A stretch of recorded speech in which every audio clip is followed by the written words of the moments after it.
for, you know... Taking a rest, retiring? No, no. You're a good-looking bloke, but you've never been cast in the sort of the heartthrob role, and actually... Do you think there's greater longevity in having the I do the next best thing that's in front of me. I was here for roles? Case Histories, I think, last time, when I was a detective. He was a kind of heartthrob.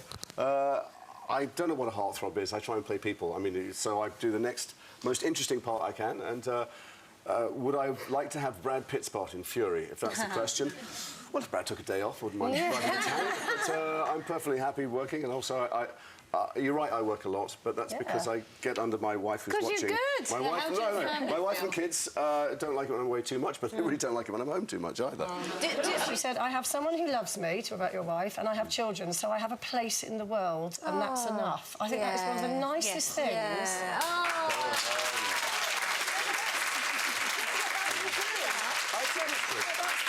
Because it's very rare that somebody who works in Hollywood understands that. Well, nobody's on their deathbed going, I wish I had more DVDs. You know, I wish I had more awards or something. I work enough, hopefully, to provide for my family, but there's no point doing any of it if you don't have somebody to come home to. You rattle around a big empty house with lots of gadgets. We love him. We love him. My wife is at home going... Didn't you move everyone back from La La We did. We came back Land? we lived in Los Angeles, and my eldest, Lily, was about to be going to big school. And I just looked at the world we lived in, which is gorgeous, like a 5-star luxury bubble of very rich white people. And I thought, I don't want them to think this is the world.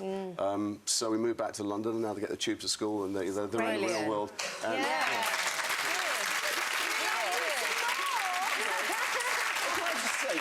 all actors are the same. The people you think who, you know, everybody wants to spend time, be loved and be with their kids and stuff. It's just that I'm comfortable saying it in public and getting people gagging into their breakfast. But, you know, everyone's the same. Everyone goes to buy their toilet paper and everybody goes to watch their kids in the nativity play. I personally would pay not to have to see my children in the nativity play. My daughter was cast as a cockerel. We all remember how famous the cockerel was. Is it true that the first person or the first thing in your house that you thought of for Christmas presents was your dog?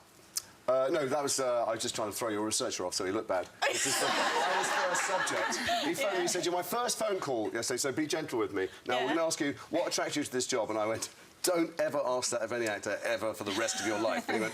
OK. No, we do have a dog, and we all spoil the dog, because basically everything I buy for my wife... Does it drink coconut water, your dog? No, but my wife gets up and cooks an organic breakfast for it every morning with my kids. What dog have you got? We've got a Shih Tzu Basset mix, which is a she-bar.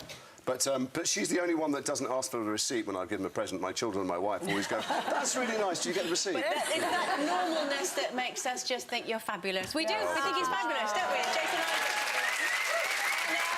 We get some pretty fabulous guests here on Loose Women. There's plenty more where that came from. Just click here to watch more interviews with a whole range of famous faces. And click here to subscribe. It's free, so you'd be silly not to, really.